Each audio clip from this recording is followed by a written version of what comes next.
Ken, congratulations. The reviews are what they are, just superb. What did you learn here? I think of James McGregor Burns passing away in this 2014, the great FDR biographer. We knew everything there was to know. What do you bring new here? Well, I think we bring a lot of things. One is just the fact that we put them all three together, which seems sort of obvious in retrospect, a kind of duh moment, but it's never been done before.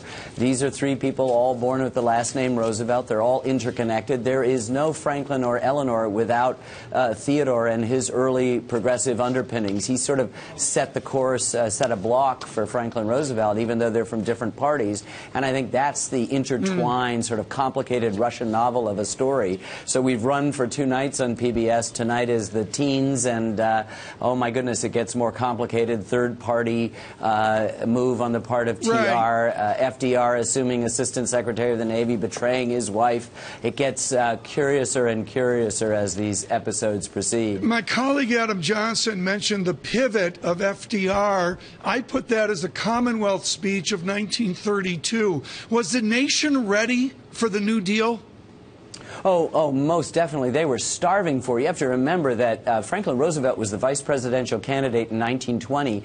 Even though Warren Harding and his team slaughtered them, FDR had made such a good show, it was presumed he'd be the candidate in 24. If he had been, you know, we would have never heard from him again. But he was struck by infantile paralysis and spent the 20s preparing. Al Smith asked him to be a placeholder governor of New York, and it was there that FDR started experimenting, was the only really progressive governor doing important things to offset the effects of the Depression. So when it seemed that Hoover was incapable of any sort of large federal action, the country turned to Franklin Roosevelt and was very anxious to hear what he had to do. And of course, not only did the New Deal begin to lift the country out of the Depression through its stimulus efforts and all the other programs, but with his banking speech 8 days into his thing, it was said he saved capitalism.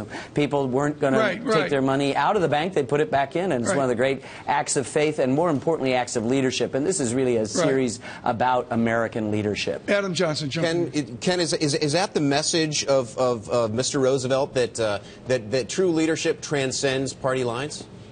Well, I think that that's what we're starving for today. And I think we can still have an argument about Franklin. This is not a Valentine to any one of the Roosevelts. TR's got his unbelievable flaws, as does Eleanor. I think we can raise questions about what is the role of government, what is too much government, what is too little. But I think there are times when government has to be a countervailing force. And when we're in a period of income inequality, as we are now, as we were then in the 30s and in TR's time, government has to sort of be that force that helps to level the playing field so that everybody, including an important, critical, central middle class, has a voice in the argument. And right now, they don't feel like they have a dog in this race, that nobody cares about them, and that echoes with today. I mean, we don't do this to comment on the present, but the film has eerie sort of, you know, antecedents.